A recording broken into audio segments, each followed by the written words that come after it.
Jamaah, oh jamaah. Alhamdulillah. Alhamdulillah. Ustadz Maulana. Ya. Banyak yang baru bergabung Ustadz. Alhamdulillahirrahmanirrahim buat keluarga saya semuanya ya. Semua jamaah Islamit Indah.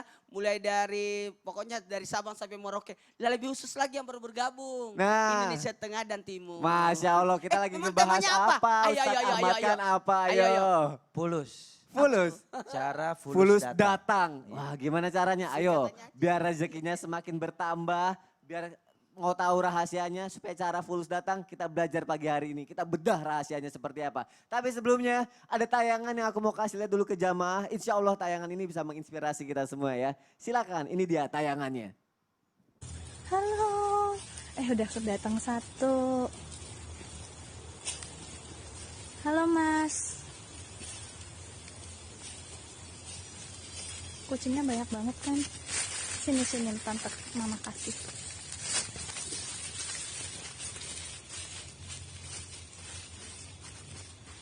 Banyak banget nih hari ini. Dah. Terus ini nasi buat masnya. Mam. Minum. Nih. Dadah. Dah. Semoga sehat selalu ya Mas. Bye-bye.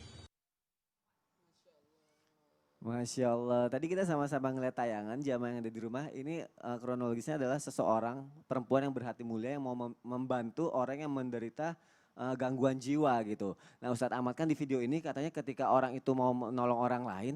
Alhamdulillah ternyata Allah malah ngasih dia rezeki yang berlimpah. Jadi kan ibu ini berdagang. Dagangannya malah semakin laku Ustadz Ahmad kan. Berarti jamaah juga pasti berpikir dong. Wah berarti kalau misalnya kita ngasih uang ke orang lain. Harta kita nggak akan berkurang dong, malah semakin bertambah. Kan contohnya udah ada gitu kan. Tapi ada juga takutnya yang berpikir gini, kalau misalnya aku ngasih ke orang lain nih, tapi ternyata aku malah jadi semakin bangkrut, bagaimana tuh? Hartanya hilang. Itu gimana Ustadz Ahmad kan? Silakan. Bismillahirrahmanirrahim. Apakah ketika kita menginfakkan harta kita di jalan Allah Subhanahu wa taala, apakah memberikannya kepada fakir miskin, orang yang membutuhkan, orang yang kesulitan, orang yang sakit jiwa atau kepada makhluk Allah Subhanahu wa taala, ini bisa mengurangi harta kita? Maka jawabannya tidak sama sekali. Justru malah memperbanyak dan menjadikan harta kita semakin diberkahi oleh Allah Subhanahu wa taala. Di dalam satu buah hadis baginda Rasul Nabi Muhammad SAW bersabda, kata Rasulullah, manaqasa malun min sadaqatin bal yazdad. Tidak akan berkurang harta yang disedekahkan di jalan Allah Subhanahu wa taala, tetapi bertambah dan bertambah. Lihat, Nabi katakan sampai 3 kali. Tidak akan berkurang harta yang disedekahkan di jalan Allah, tapi bertambah dan bertambah. Semakin bertambah. Semakin bertambah. Akan tetapi perlu kita ketahui, jangan sampai niat kita bersedekah itu karena ingin mendapatkan balasan dari Allah Subhanahu wa taala harta yang berlipat ganda. Niatkan semata-mata ikhlas karena Allah Subhanahu wa taala. Memberilah karena mengharap ridho Allah. Kalau kita memberinya karena mengharap ridho Allah, nanti Allah Subhanahu wa taala akan kagetkan kita dengan pemberiannya yang melimpah. Tapi kalau kita niatnya karena sesuatu daripada dunia, maka hanya itu saja yang kita dapatkan, tapi kita nggak dapat ridhonya Allah Subhanahu wa taala. Lihat bagaimana Nabi jelaskan di dalam hadisnya, matala famalun fi barrin wa bahrin ila biman izakat. Wa fi riwayatin bihabsi zakat. Tidaklah harta di bumi ya dan di darat, di lautan ini hilang, habis, hancur, binasa kecuali dengan sebab kita mencegah diri daripada mengeluarkan zakat. Kita nggak mau bersedekah kepada orang yang membutuhkan, maka ini penyebab rezeki kita justru dihabiskan oleh Allah Subhanahu wa taala. Di dalam Al-Quran Allah sudah katakan, matalul ladina yunfikuna amwalahum fisabilillah kamatsali habbatin ambatat sab'a sanabila fi kulli sumbulatin mi'atu habbah wallahu yudhaifu liman yasha. Kata Allah, perumpamaan orang yang bersedekah di jalan Allah Subhanahu wa taala ibarat 1 biji yang mana akan berbuah 7 ranting, setiap rantingnya akan berbuah lagi 700 biji. Ya, sampai lipatan yang tidak terlipat. Itu dilipat gandakan oleh Allah Subhanahu wa taala, orang yang bersedekah berinfak seperti itu. Maka semakin bertambah selama niatnya ikhlas karena Allah Subhanahu wa taala. Kenapa? Karena al jaza bijinsil amal, setiap perbuatan tergantung niatnya. Ya, balasannya itu tergantung bagaimana pengorbanannya dan keikhlasannya kepada Allah Subhanahu wa taala. Anfik ma fil jaib ya'tika ma fil ghaib. Infakkan apa yang ada di kantong kamu, maka niscaya Allah akan datangkan rezeki dari arah yang tidak disangka-sangka. Mungkin orang yang bersedekah tapi bangkrut dikarenakan niatnya nggak karena Allah. Nggak karena Allah Nggak ya. karena Allah. Bisa jadi terkontaminasi dengan penyakit ria dan Ria. lain sebagainya. Ada satu buah cerita pendek ketika Sayyidatuna Fatimah radhiyallahu anha wardoha, istri daripada Sayyidina Ali bin Abi Thalib radhiyallahu anhu, ketika sedang sakit menginginkan memakan buah delima, maka Sayyidina Ali berangkat ke pasar, lalu kemudian meminjam pinjaman uang karena tidak punya uang, lalu membeli sebuah delima di pasar, lalu kemudian dibawa pulang untuk istrinya. Ternyata di tengah jalan bertemu dengan seorang fakir miskin yang dia sedang kelaparan. Lalu ditanya oleh Sayyidina Ali, "Engkau kenapa?" "Saya sudah berhari-hari nggak makan, padahal saya pengen makan buah delima." Akhirnya Sayyidina Ali bingung, nih buah delima istri saya kepengen di rumah, kalau saya kasih istri saya nggak kebagian. Tapi karena didikannya Nabi Muhammad, ya udah kasih aja. Dikasih tuh delimanya. Lalu kemudian pulang tanpa membawa delima. Lalu kemudian cerita kepada Sayyidah Fatimah, tadi ada orang fakir miskin yang dia udah lama nggak makan, kelaparan, akhirnya saya kasih tuh buah delima. Ternyata nggak berapa lama kemudian datang sahabat Salman Al-Farisi, Ya. bawa satu bejana isinya delima. Pas dibuka sama Sayyidina Ali 9 buah. Sayyidina Ali bilang, ini kurang satu wahai Salman. Kamu tahu dari mana? Allah berfirman dalam Al-Quran, "Man ja'a bil hasanah falau asyru amsalihha." Siapa orang yang datang dengan satu kebaikan, Allah balas dengan 10 kebaikan. Saya yakin dengan firman Allah, ini cuma 9, enggak 10, berarti kurang satu. Salman keluarin dari kantongnya, saya cuma mengetes keyakinanmu kepada Allah. Masya Allah, jazakallah khair Ustaz Ahmad. Kan berarti dari setiap rezeki kita sebagian itu memang ada rezeki dari Betul. orang lain. Untuk kita berikan. Untuk kita berikan. Dan itu menjadi berkah rezeki kita. Masya Allah, dan yang penting niatnya mengharapkan ridho dari Allah Subhanahu wa Betul. Ta'ala. Baik jamaah, akan kita lanjutkan lagi, tapi sebelumnya ada artikel yang mau aku bacain. Insya Allah ini artikel mengenai seorang pria yang membalas kebaikan orang lain di masa lalunya. Tak lupa kebaikan seorang wanita di masa lalu, pria yang kini berhasil menjadi kepala kepolisian ini mendatangi wanita yang 30 tahun lalu kerap memberinya makanan sewaktu ia masih kecil. Masya Allah, berarti ini bisa dibilang tidak lupa akan jasa seseorang ya. Kacang tidak lupa kulitnya, Masya Allah. Ternyata benar ya kalau kebaikan yang kita lakuin itu mungkin bisa jadi sebab kemudahan-kemudahan kita di masa depannya nanti ya. Nah kalau sesuai artikel yang kita baca ini, kalau tadi kita kalau mau bersedekah itu mengharapkan ridho Allah. Tapi kalau misalnya kita ngasih seseorang nih Ustadz Syam, kalau kita ngasih seseorang berbuat kebaikan kepada seseorang tapi mengharapkan balasan dari orang lain tersebut, apalagi berupa materi, itu bagaimana Ustadz Syam? Silakan Ustadz. Itu namanya kerja berarti. Itu namanya kerja kan. Kita Kerja. kerja kan berbuat baik tapi yang diharapkan gaji. Ya. Berarti kalau ada orang ngasih kepada orang lain bantuan misalnya terus pengennya dibalas sama orang tersebut berarti istilahnya kerja. Kerja. Bukan berbuat baik. Bukan berbuat baik, Bukan ya, berbuat benar, baik. benar. Ya di dalamnya ada kebaikan juga tapi berharap gaji, berharap uang berarti dia bekerja secara profesional. Tapi kalau misalnya dia mengharapkan Allah menggerakkan hati orang itu membalas kebaikannya juga. Begini hukum takdir itu kalau kita secara manusiawi berpikirnya sebab dulu baru akibat. Tapi kalau cara kerjanya takdir itu akibat dulu baru sebab. Jadi manusia atau yang namanya tadi yang diberita tadi ini Allah Subhanahu wa taala sebenarnya sudah takdirkan dia akan mendapat ini lalu Allah gerakkan hatinya untuk melakukan itu 30 tahun yang lalu gitu. Jadi kalau misalnya cara kerjanya takdir itu begitu, akibat dulu baru sebab. Memang Allah sudah catatkan seperti itu. Dia akan mendapatkan ini 30 tahun ke depan, maka di tahun ini aku takdirkan dia untuk melakukan kebaikan ini. Sehingga menjadi pilihan bagi dirinya. Kalau dia lakukan kebaikan ini, maka 30 tahun ke depan si anak tadi akan membalas kebaikannya. Gitu. Jadi kalau kita hukum manusia, sebab dulu baru akibat. Tapi kalau Allah Subhanahu wa taala, akibat dulu. Sudah Allah catatkan ini, baru kita melakukan sebabnya dengan izin Allah Subhanahu wa taala.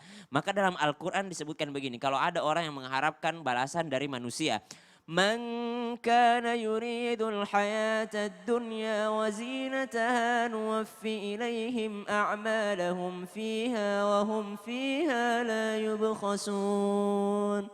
Surah Hud ayat 15 Allah katakan, siapa yang menginginkan kebaikan dunia, nuwaffi ilaihim. Siapa yang menginginkan kehidupan dunia, nuwaffi ilaihim. Kami kasih kepada mereka. Wahum fiha la yubkhasun. Mereka tidak dirugikan sedikit pun. Kau kasih satu, Allah balas satu. Kau kasih dua, Allah balas dua. Kalau dia maunya dunia. Tapi kalau dia niatnya karena Allah. Yang dikatakan Ustadz Ahmad Khan tadi, Masya Allah. Kau kasih satu, Allah kasih 10.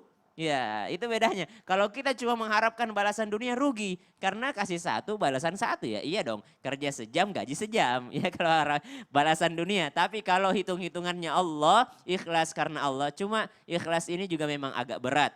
Kata Imam Sahal rahimahullah mengatakan bahwasanya musuhnya nafsu itu ikhlas. Ikhlas itulah musuh terbesarnya nafsu. Dan ikhlas itu musuh terbesarnya ya nafsu itu. Satu amalan yang paling tidak disukai nafsu itu adalah ikhlas. Kalau amalan yang lain mungkin masih bisa dilakukannya. Tapi kalau ikhlas dan nafsu itu selalu bertentangan. Maka yang namanya ikhlas memang harus dilatih dari kecil. Dilatih dari sejak mulai beribadah kepada Allah Subhanahu wa taala. Maka pentingnya kekuatan niat. Niat kita kepada Allah Subhanahu wa taala. Yang mengerikan sambungan ayat yang tadi. Ulaika alladzina laysa lahum fil akhirati illan nar. Mereka enggak dikasih itu di akhirat nanti kecuali neraka. Kenapa? Karena ada syirik khafi di dalam hatinya ketika berbuat baik.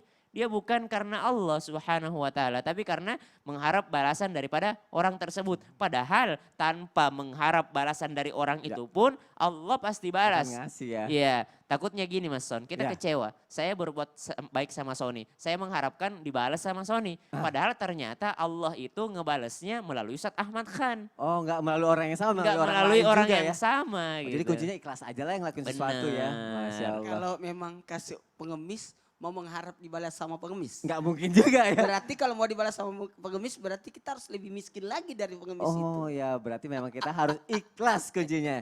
Nah, jamaah jangan sampai akhirnya ikhlas kita itu dikalahkan sama hawa nafsu kita. Kita belajar pagi hari ini. Baik, ini lagi ngomongin soal uang emang seru banget dan dari tadi aku udah banyak nanya sama guru-guru yang ada di sini. Nah, sekarang aku mau kasih kesempatan deh untuk jamaah yang ada di rumah. Ini ada jamaah yang mau curhat. Masya Allah.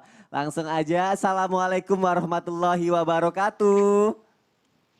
Waalaikumsalam Pak Ustadz semuanya. Silakan, ada guru-guru kita di sini. Jadi keluarkan keluh kesahnya, insya Allah akan dicarikan solusinya. Silakan.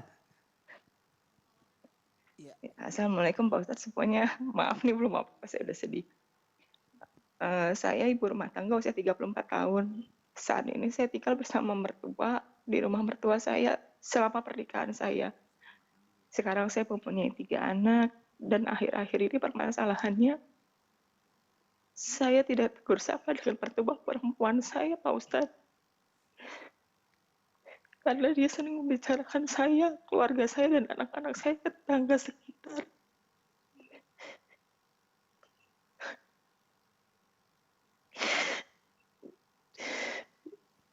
Tenang Ibu, Saya sih nggak apa-apa diomongin aja Bu, nggak apa-apa. terkadang saya sakit hati, tapi kalau memang saya sudah tahu wataknya, saya diam. Tapi akhir-akhirnya sudah senggut keterlaluan Pak Ustadz. Dia selalu menanyakan apa yang saya lakukan ke tetangga-tetangga.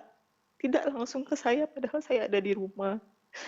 Selalu membicarakan kelakuan anak-anak yang sebenarnya nggak nakal, nggak bandel, tapi selalu pandangan dia negatif ke anak-anak saya. Saya mau minta tolong penjelasannya Pak Ustadz. Saya tidak tegur sama dia karena saya menghormati dia sebagai orang tua saya sendiri. Saya nggak mau berantem, saya malu sama tetangga.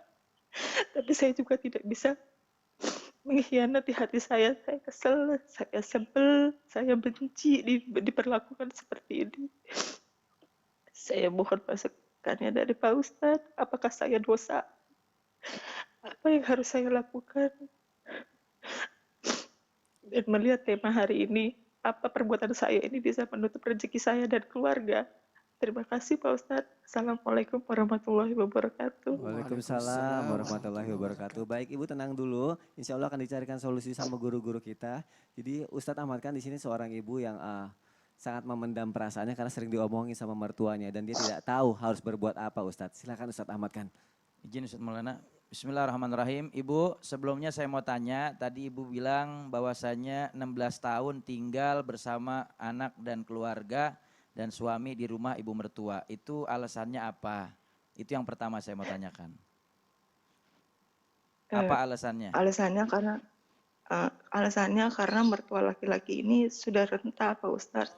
Oh iya. Jadi pernah saya izin untuk keluar dari rumah ini, tapi dia tidak mengizinkan karena Iya. jika karena Berarti jika terjadi apa-apa sama dia malam nggak tidak ada ada yang yang bantuin perhatiin dan karena nggak ada yang suami tahu. saya Iya. Berarti saya paham ya. karena suami saya Berarti laki-laki. permasalahannya alasannya tinggal sekian tahun lamanya sama mertua dikarenakan orang tuanya sudah tua renta. Maka ini salah satu amaliyah yang sangat luar biasa. Makanya ujiannya juga besar dari Allah Subhanahu wa taala. Dan ibu ini adalah seseorang yang istimewa. Kenapa saya katakan istimewa? Karena apapun keburukan, kekurangan dari mertua tetap tidak dibalas dengan keburukan tapi dibalas dengan kebaikan karena menghormati orang tua. Jadi bersabar, isbir ala ma yakulun, sabar dengan segala keburukan yang datang dari mertua. Insya Allah nanti ada berkah dan hadiah yang besar menanti dari Allah Subhanahu wa taala. Kunci sabar itu Begitu. paling penting dulu Paling ya Ustadz penting, ya. Sebelum iya. kita melangkah ke tahap selanjutnya ya Betul, Ustadz ya. betul. Masya Allah. Ustadz Maulana boleh sedikit ditambahkan Ustadz? Mbak yang baik hati, yang dapat berkah dari Allah, ingat ridallah biridal walidain sutullah sutul walidain. Ingat ridhanya Allah terletak pada ridha orang tua. Bagus banget kalau dikaitkan dengan tema kita tadi, pertanyaannya bagus Mbak. Apakah rezeki saya seret gara-gara saya juga ada nggak enak sama mertua? Bagus. Yang jelas ketika ada yang terjadi pada diri kita, yang pertama koreksi diri. Koreksi diri. Dengan cara apa?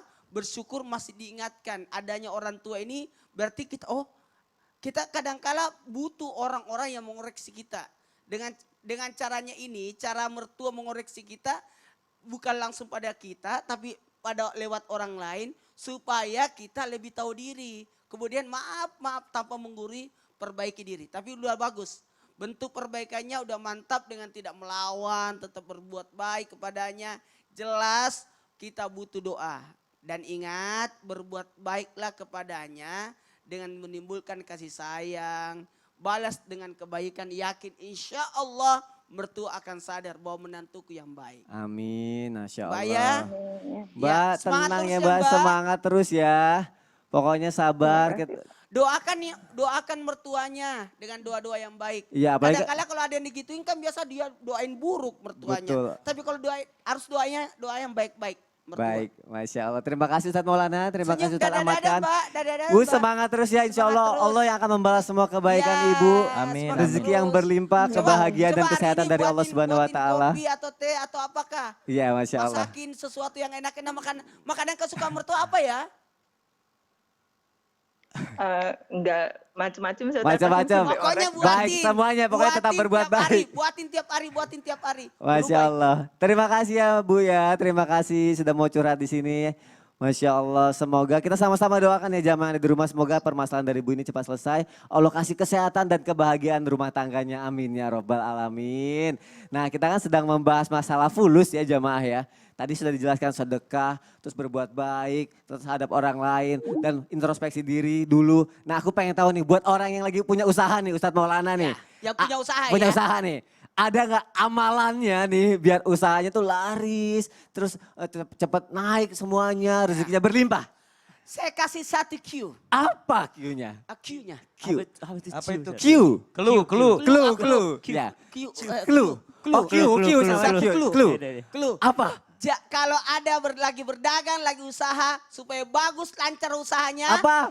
Jangan sampai pintunya kena panas matahari. Hah, maksudnya Apa, Ustadz? gimana? Pokoknya bagaimana caranya supaya pintu itu tidak kena matahari. Mau tahu kelanjutannya? Mau. Kita bahas sesaat lagi. Oke baik deh. Jangan kemana-mana, tetap di Islam itu indah. Sayang kalau untuk kelewatan untuk yang satu ini ya. Jamaah, oh jamaah, alhamdulillah.